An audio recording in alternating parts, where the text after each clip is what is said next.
Welcome to People Doing Good for Others.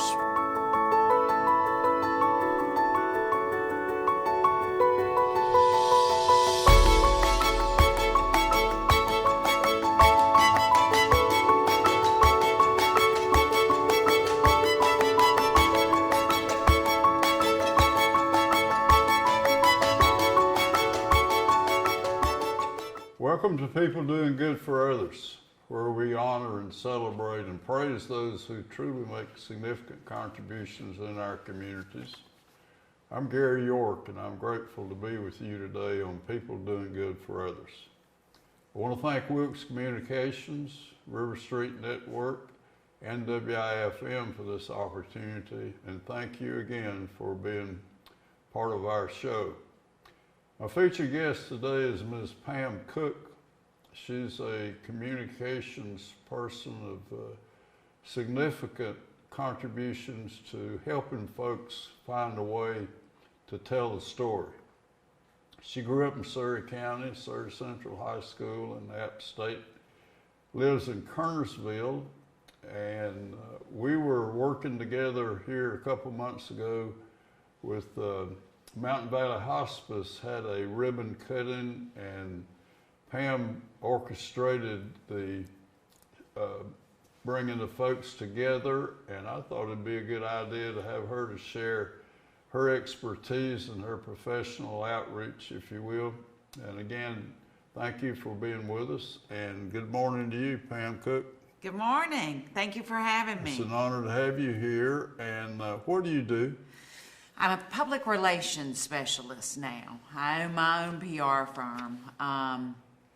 It just, by the encouragement of my husband, who's an entrepreneur himself, I decided about, 14 years ago to start my own business. But my background is television news. Television news. Well, tell us about that. I want to learn about that, if you will. So, I was very fortunate. You know, as you said, I grew up in Surry County. I'm a Dobson girl. My dad was my elementary school principal at Dobson Elementary, and my mom was a teacher, and so I knew right off that I did not want to go into education.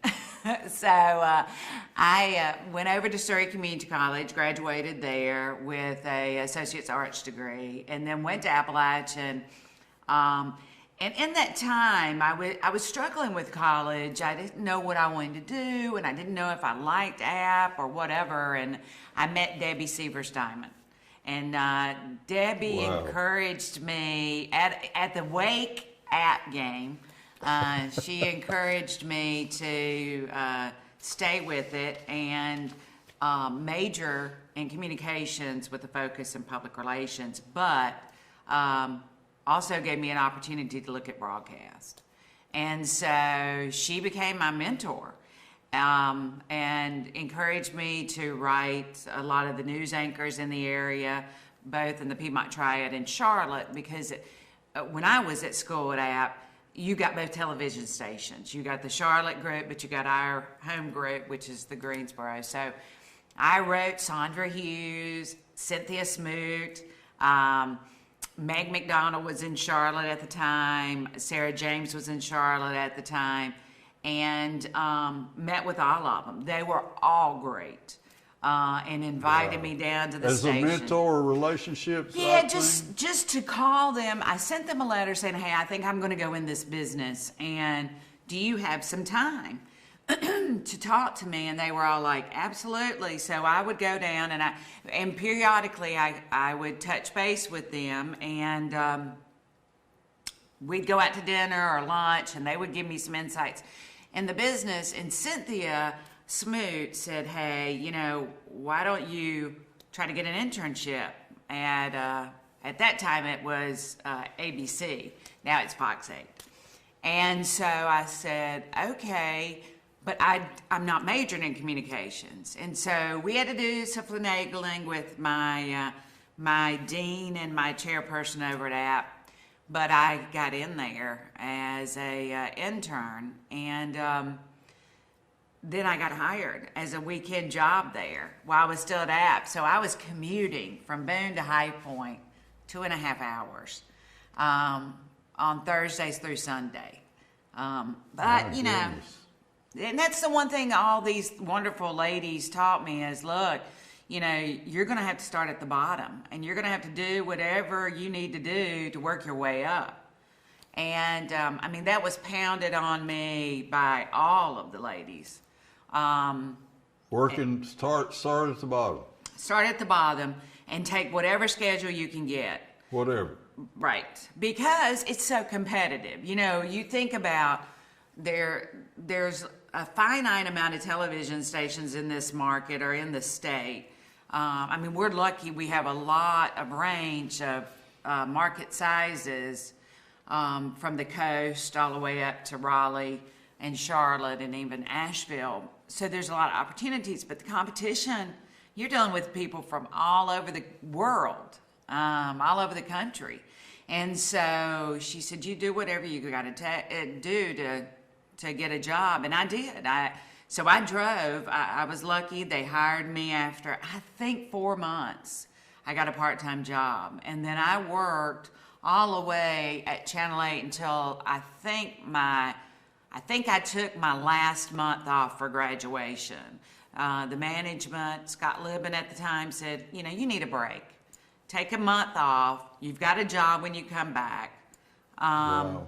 You know, but enjoy a little bit of your college life. Because I was burning up the road, you know, between going back from Boone to High Point, or my parents lived in Dobson, High Point to Dobson. So, and I'm proud to say I only missed one day, and that's because I ran off the road in a snowstorm. Pam, earlier today we talked about storytelling. Yes. Address that right now. About- How you tell a story? Well, you know, a lot of people have great stories. You know, I mean, just look around to your friends and just sometimes it's a weird story, you know, sometimes it's just an interesting story, or it's about a family member. And I think so many times that people, whether they're business owners or students, they may know a good story, it may happen to them, but they're so afraid of the media. And, you know, the media is just like any other profession.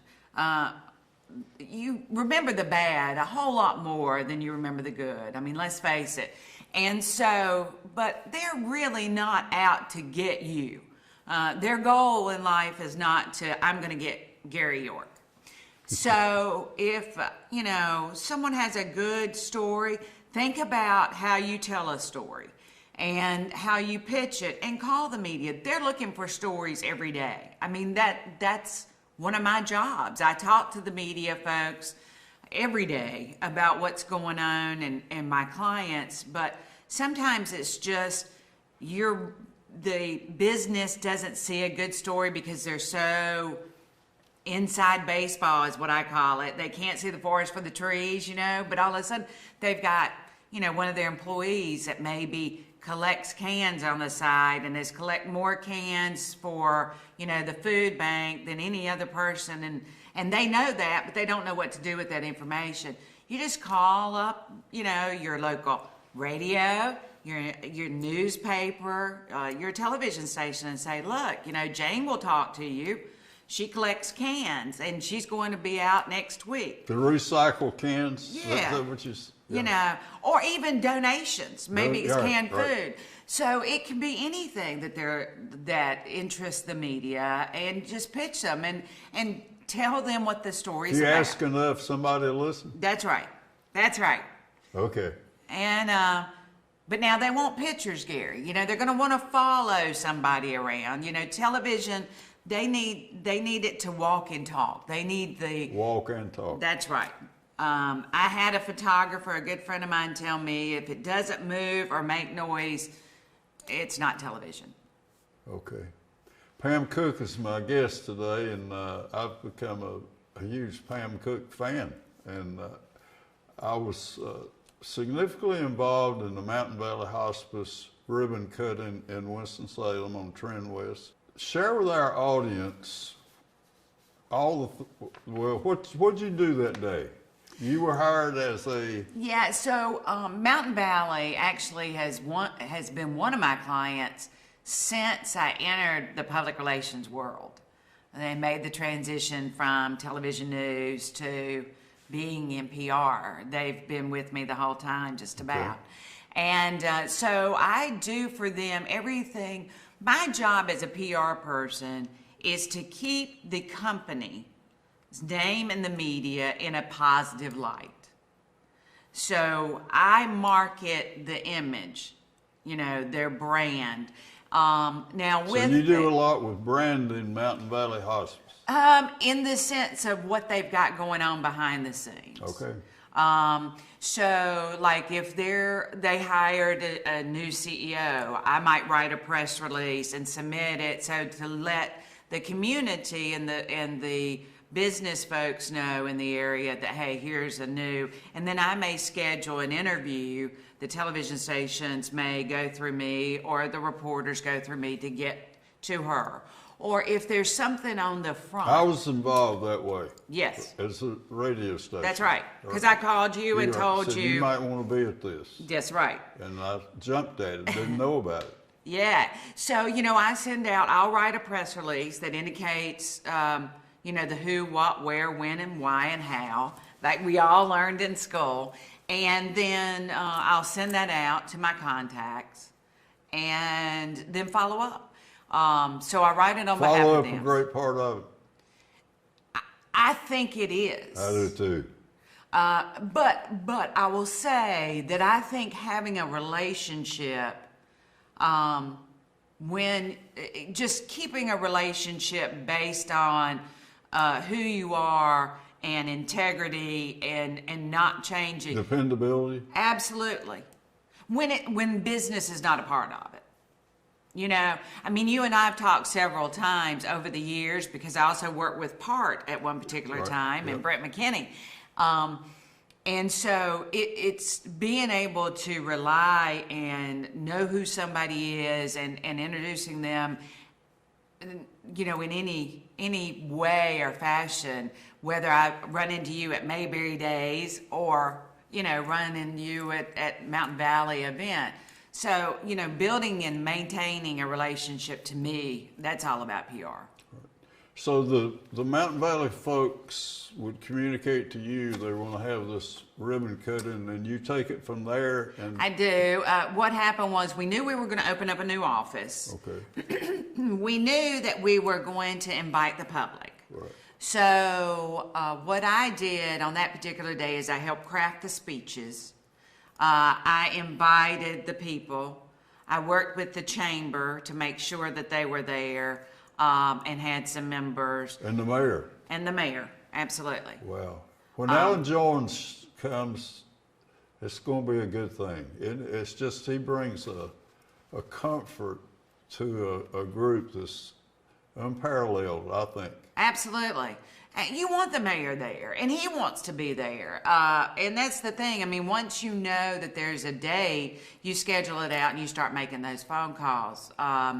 So, yeah. And then, everything from lining people up and getting behind the ribbon and cutting it. And bringing the food down there, did you?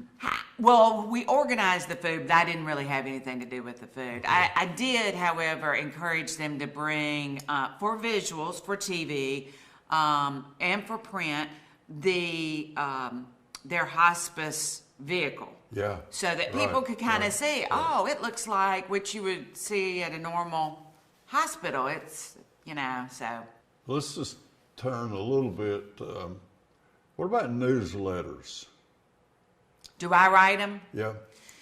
What about the effectiveness? Tell about a great newsletter, Pam Cook. Gosh, well, other than yours that I read, they're pretty effective. Blogs and vlogs and those type of things, I think it depends on your market. I work with a lot of nonprofits, and I work with several for-profit. But I find the most interesting letters to me is when somebody breaks down a donation, meaning that, and I believe it's Second Harvest Food Bank that does this extremely well, But I think it's a good example of if you give $10, that translates into feeding a They family. talk about how many meals. Is that what you're saying? Well, yeah, or it tells you like, okay, this $10 will feed a family of 4 for a week. So that, because a lot of people are visual thinkers. They've got to see it to get it, instead of just dealing with numbers. Now, my dad, mathematician, he can look at numbers all day. I just have to see it. I have to put something tangible with it. And that's how I used to tell reporters to tell a story too.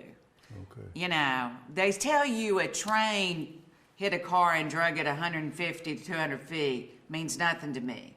But having a reporter stand at the end of a football field and say the train that pushed the car this length, I get that. Let's talk about some things that nonprofits, as communicators, as a ministry, as an outreach, some of the things that you want to make sure you start your meetings on time, or just talk about some things that nonprofits would want to listen to. Yes. I think for nonprofits, it's just like any business of today. There's few people doing a lot of jobs.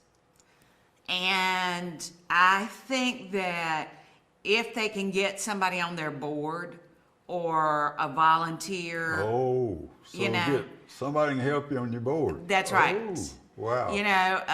Anybody with public relations, marketing, Never thought of that before. But you definitely want them on your board because they may see something a little bit different. They may find those special stories. I sit on 3 boards. I sit on a horse rescue board, which I love. Horse rescue. It's called Hero. And I sat as an advisory board for years for the Humane Society of Forsyth County.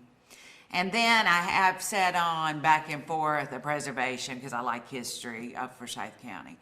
But they will all tell you they always are looking for that PR person because to help them, with writing their stories, being effective, and getting their information out there because, Facebook and a lot of the social media for our younger friends has done a great deal, but you still want to hit the masses, and to me, that's still broadcast and print news.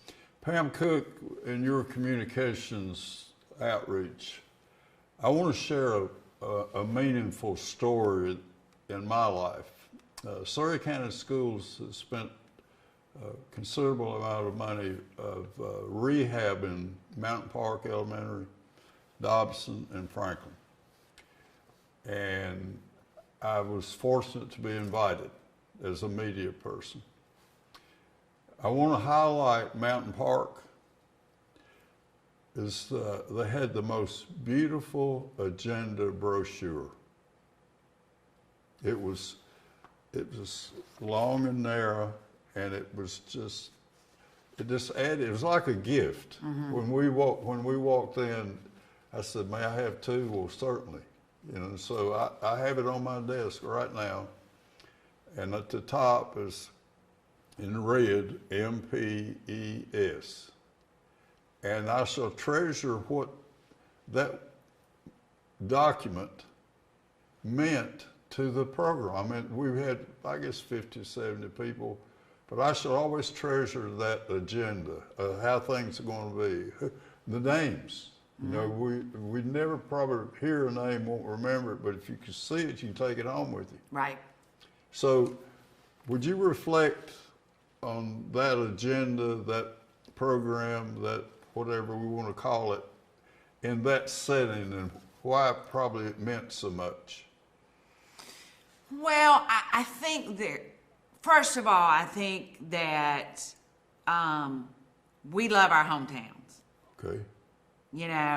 And if I'm using your example of why it may struck a chord with you is because I watched a video about Mountain Park that was on Facebook the historic. And I think there's a couple of things is I did not know it was a high school. I mean, Oh, I yeah. knew Oh, Dobson was a high school, but I didn't know it was a high school. And then I did not realize that one of my favorite teachers taught there, and that was Ruth Norman. And you know, she taught me in Dobson, but she lived right across. But I think that when if you enjoy history and you like learning, and we grew up in a small county, I think why that registered to you is because I think all of us love to look at old pictures, anything vintage. And if you grew up, I mean, all of those elementary schools had the same layout, if you think about it. Mountain Park and White Plains, to me, were identical. You know, you walked in, there was steps going up and the big auditorium in the middle. You know, Dobson was a little bit different because it was a two-story building. Right. But, so I think because we went to those schools and saw the transition, I think that probably meant something. And plus, you know, going back to school, that always triggers an emotion, whether for me seeing Ruth Norman's picture in there, or Camilla Cook was speaking in the video and she taught for Dad, and I've known her and went to church with her and her girls, you know, all my life. So, or when I lived in Dobson. So I think it's a mixed emotion of taking a look at the past and the present and then the future. Wow. Absolutely. Quite interesting. Another moment that I want you to reflect, we have significant pieces of audio video equipment. And I was in a situation where it just crashed. At the moment that we started, it just crashed. Mm-hmm. And caution our listeners, our audience today, about being prepared for the unusual things that might happen. And I think that's where you bring a lot of credibility in your walk in life to folks, to have them prepared. You know, when all the visual aids went down, we were dead. Yeah, absolutely. And I've been on that side too. You know, my years in news and technology's a great thing. Don't get me wrong. I mean, I marvel every day at what we did without Zoom, you know, through the pandemic, or cell phones or video. But, you know, from a professional standpoint, when it goes down, it's a hot mess and you have to have a plan. For me, one thing I do with all my clients is prepare them. I mean, I'm doing a charity golf tournament, okay, in 2 weeks for stomach cancer research and for the Philip Siegel family. And, you know, I told them, I said, guys, I don't mean to be a Debbie Downer, but what are we going to do if it rains? And they just, you know, froze. And I said, we just need to have a plan. You know, how are we going to handle? Because I've always been, and this is from TV, you know, you always have to have a plan. Whether it's ever, and this is what I tell them, and people will tell you.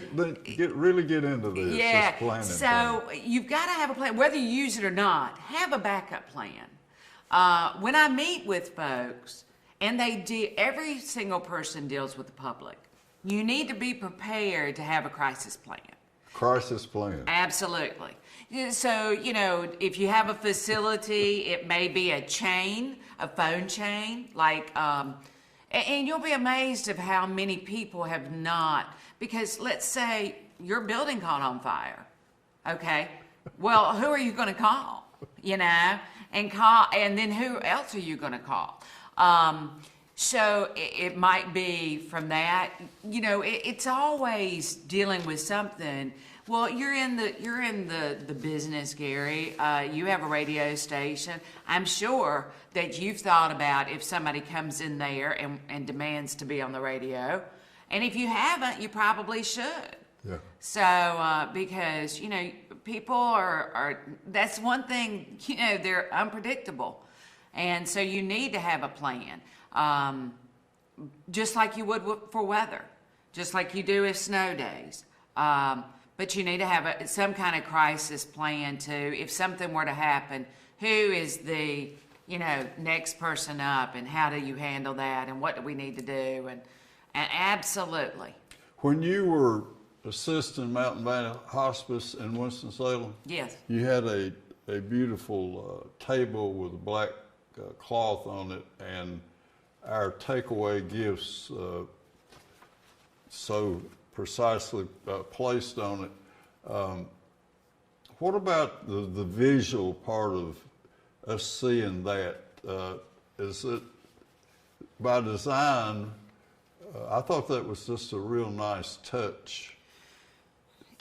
Yeah, when you're doing an event, more so, and that's one thing that I've kind of got involved with over the years. You're an event planner too. Yes. I've started helping with events, and it's all eye. I mean, you've got to make it visually appealing.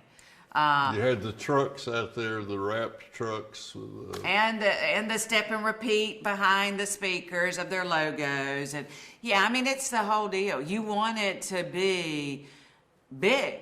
I'm kind of like a big. You want to, because you only have one time to make a first impression. And if you make a bad one, I think the statistic was, if you make a bad impression, it takes 15 more impressions positively to change that negative impression. to overcome one That's bad right. one. 15 great ones Right. will overcome one Bad one. mistake. Yep. And that kind of goes full circle of how we started. People remember the bad. They never remember the good. I mean, how many times do people eat at a restaurant and go, "Oh my God, the food was great," but you'll hear them come back and go, "God, that was bad." So I think we need to reverse, a little bit. Do you have a favorite or something you really feel so? What is your most competent place? Said, put me in this arena and I can help people. Is that I think that's a question maybe I want you to say, maybe it's the most important thing in a presentation that we do. Is that a better way to frame that? Well, I will tell you, and I laugh about that, there's not a lot of things in this world I know, but I know television news. TV news. I do. I know what a reporter needs and an anchor needs to tell a story. I spent over 20 years doing it. But I'm absolutely confident if somebody's looking for coverage or wants to get coverage or wants to figure out how to tell a story and what the reporter's going to ask or anticipate, yeah, I'm absolutely confident. That is my happy place. Okay. What are some other, would you share different areas of how Pam Cook could help people? We said you staged the Mountain Valley Hospice. Oh, yeah. You put on an event. For instance, I learned several years ago that if you're going to call a meeting, be the first person there and the last person to leave. Just a little bit of enrichment for us if we come close to our end of our program today. So I will tell you, if you're looking for tips to do everything, I would planning. Key part. I mean, you've got to really do it right. I've worked on this golf tournament, Gary, that's June 10th since the middle of January. So you've got to work out a plan, because if you work out a plan and you stay with it and you push, then that last week when some people are crazy, you're only dealing with the little things that come up. You're not having to deal with the big stuff. So I think planning foremost important, and writing list. The list. Yep. Following up. Yep. Yeah. And it's just important to invite people as it is to thank them. Say that again. Go a little deeper into that. Well, you invite people to participate, okay? And they might be invited for several different reasons. their popularity, they're a name, their celebrity. But to thank them is as But important to thank as them, inviting. absolutely, because all businesses are about building relationships. And, one positive thing could lead to another. And that's, most of my business has been based on word of mouth. And that, you can't get that compliment, Yeah.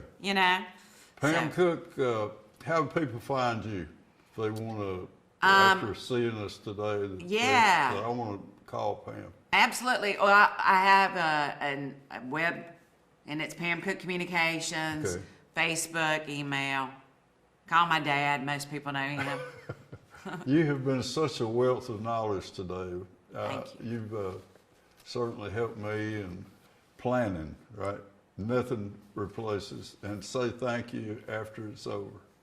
And introduce people. Yeah. Ooh, well, that's a Introduce great one. people. Yeah. Connect them. Rainmaking too will only lead to better things for you. Wow. Thank you for coming today. Thanks. And when you said you would, it was a great achievement for us here at People Doing Good for Others. Pam Cook from Kernersville. She's an event planner. She's an advisor, confidant, a person that has a wonderful love for what she does, and she does it well. And I'm grateful that she can be with us today. Until we can be together again, remember to connect people. I think that's a great part of Pam Cook's story today, is bringing people together and introducing them and doing the basic things the ordinary things extremely well. Gary York, People Doing Good for Others. Until we can meet again, be safe, be kind, and always do something good for another person. Bye-bye.